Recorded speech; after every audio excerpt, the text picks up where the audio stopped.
Certains voient dans l'annulation de la venue de l'activiste politique franco-palestinien une censure injuste, quand d'autres craignaient une menace de trouble à l'ordre public. L'affaire a remué ces dernières heures la capitale rhodanienne. Quelques semaines après son expulsion d'Israël et son arrivée en France, Salah Hamouri, avocat franco-palestinien de 37 ans, était attendu à Lyon pour une table ronde qui avait pour thème, 30 ans après la signature des accords d'Oslo, regard sur la Palestine. Le maire de Lyon, Grégory Doucet, EELV, qui s'était surtout jusque-là distingué pour son faible goût pour le Tour de France et pour la patrouille de France, a été contraint d'annuler la conférence qui devait se dérouler le mercredi 1er février et au sujet de laquelle la préfecture du Rhône avait mis en garde dès lundi dans un courrier contre les risques de troubles à l'ordre public. L'édile regrettait de ne pas pouvoir garantir sereinement la liberté d'expression, au moment même où Israël connaît une flambée de violence, et alors que la France a toujours été un terrain propice à l'importation du conflit israélo-palestinien. Emotion au sein de la communauté juive. Au sein de la communauté juive de Lyon, la conférence commençait à susciter de vives émotions. Vendredi dernier, le grand rabbin de Lyon, Daniel Dahan, annonçait qu'il se retirait du groupe interconfessionnel créé en 2002 et qui rassemblait les représentants des cultes chrétiens, juifs et musulmans. Dimanche, lors d'une cérémonie consacrée au souvenir de la libération du camp d'Auschwitz, le nom du maire, qui n'a pas eu l'audace de se rendre lui-même sur place, a été hué. Des appels à la démission ont fusé.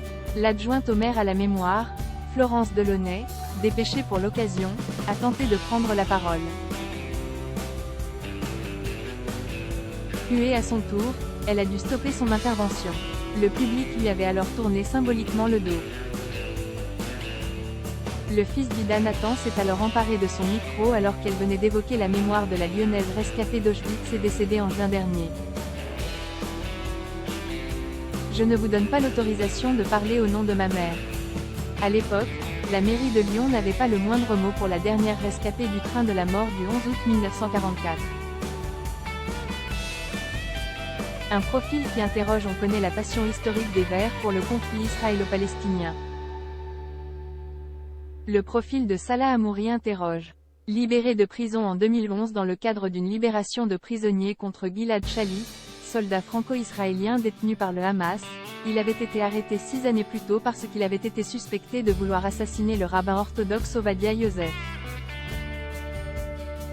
En 2008, il avait reconnu sa culpabilité. C'est aussi en 2008 qu'un « comité de soutien national » se met en place pour protester contre sa condamnation, avec des noms impressionnants.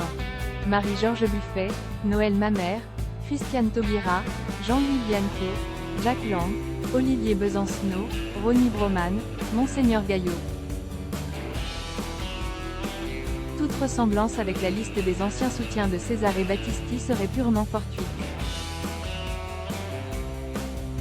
Suspecté par l'État hébreu d'avoir repris contact avec ses petits camarades du Front populaire de libération de la Palestine, organisation reconnue par la France comme terroriste, il fut de nouveau incarcéré puis expulsé, fin 2022, vers la France, pour « défaut d'allégeance », en décembre dernier. Je suis leur cible depuis plus de 20 ans. Ils voulaient me déporter, sikh, vers la France depuis 2005. J'ai toujours refusé. Ils m'ont contraint à partir. De force. C'est pour faire un exemple, pour montrer aux jeunes générations ce qui attend ceux qui veulent leur résister, déclarait-il le 18 décembre dernier, sur le tarmac de Roissy. Des propos qui n'annonçaient pas forcément une prise de parole apaisée si la conférence lyonnaise avait eu lieu. Né à Jérusalem d'un père palestinien et d'une mère française, Salah Hamouri n'a pas la nationalité israélienne et n'avait à l'intérieur de Jérusalem-Est qu'un statut de résident révocable. L'expulsion a provoqué l'ire du haut-commissaire de l'ONU aux droits de l'homme, qui par l'intermédiaire de Jeremy Lawrence, a rappelé qu'il était interdit d'expulser des personnes d'un territoire occupé, et de contraindre ces personnes à prêter serment d'allégeance à la puissance occupante.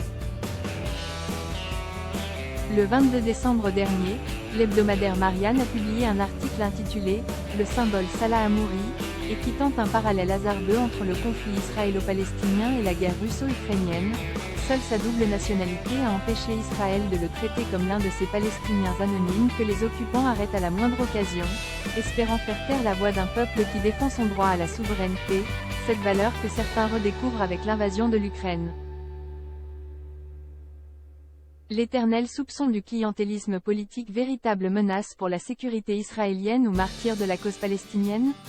Toujours est-il que l'idée de la mairie de Lyon de recevoir Salah Hamouri a suscité l'émotion au sein de l'opposition locale.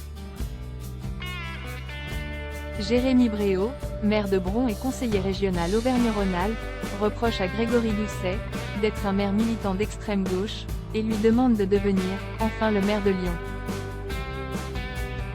Les éléments les plus chafouins reprocheront peut-être à l'élu lyonnais de courir après les voix musulmanes à coups de clin d'œil plus ou moins discrets, au risque de mettre en péril la paix publique dans la deuxième ville de France, qui compte une communauté juive de 30 000 personnes. 10 petits mensonges et leurs grandes conséquences. Price, 20,19€ used et new available from 5,97€ à lire aussi. Du même auteur. Abonné. Lyon est en train de mourir de la peste. Comme dans le roman d'Albert Camus. Abonné de la guillotière à l'échafaud. Le lynchage des policiers lyonnais restera-t-il impuni ?